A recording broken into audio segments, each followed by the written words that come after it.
Topping today's news, statistics show imports increased by a whopping 18% in 2024.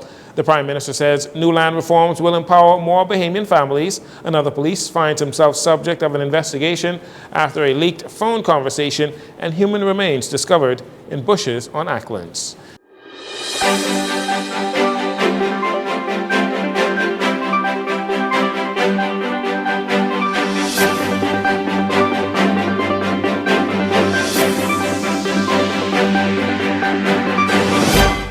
This is your JCN Evening News. I'm Jarino Saunders.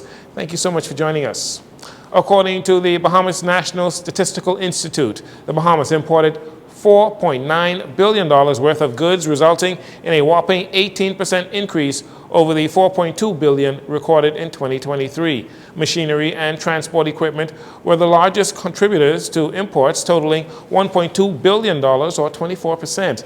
This was followed closely by food and live animals, which accounted for $815 million, or 17%. Total exports, domestic and re-exports for 2024, total $689 million. Domestic exports of $183 million accounted for 27% of total exports, while re-exports of $505 million accounted for 73%. The major categories of domestic exports consisted mainly of food and live animals, totaling $90 million, or 49% of total domestic exports. The Bahamas' main trading partners, the United States, which represents 83% of total imports and approximately 65% of exports, followed by China, U.S. Virgin Islands, Japan, and Panama.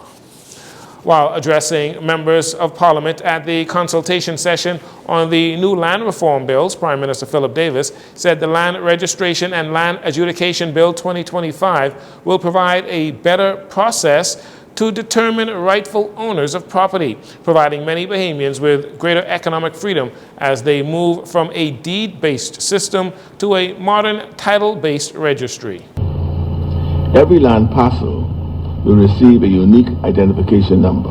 Owners will be issued legal certificates that serve as indisputable proof of ownership.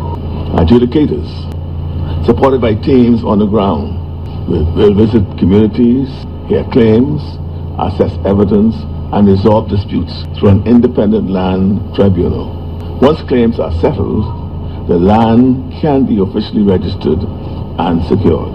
This means no more overlapping claims, no more land locked in legal limbo. The consultation at Super Club's Breezes was led by the Office of the Attorney General and its law reform team that has been researching the matter for the past 2 years. The Prime Minister hopes the consultation session will result in a more meaningful debate in the upper and lower chambers. In recent times, since a crackdown by the United States authorities in regards to Cuban medical workers who the U.S. believe are the subject of forced labor in the Cuban Medical Missions Program, many Bahamians in need of eye surgeries have expressed concerns about not being able to access such services from Cuba. Well, on Tuesday, the Chinese ambassador to the Bahamas, Yan Zhirong, announced that the Chinese government will step in to fill that void. So later this year, a team of doctors from Hunan province, from one of China's top hospitals, will come to Nassau and will stay in Princess Margaret Hospital. Will stay there for about a month and to perform 200 to 300 eye surgery, so cataract surgeries. So I very much look forward to the embassy doing this utmost to help Bahamian people, regain their sight and step out of the darkness. This recent project, dubbed Brightness Action, was first announced in April of 2024 during the visit of Mao Weiming, the governor of Hunan Province, China, who visited the Princess Margaret Hospital. The overall project was first launched in 2015.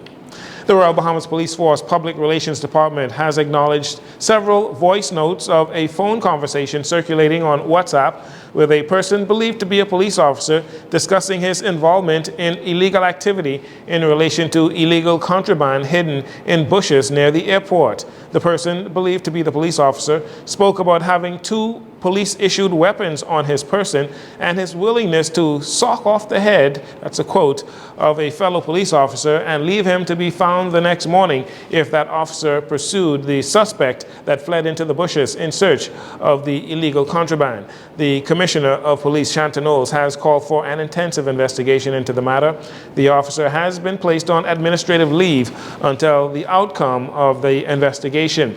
The new police commissioner attempting to wipe the Royal Bahamas Police Force clean of corrupt officers. And finally, in this segment, police on Grand Bahama have launched an investigation into the suspicious death of a 26-year-old male on Saturday, May 17th, shortly after 8 p.m. The man presented himself to the Rand Memorial Hospital after he had sustained injuries to the abdomen.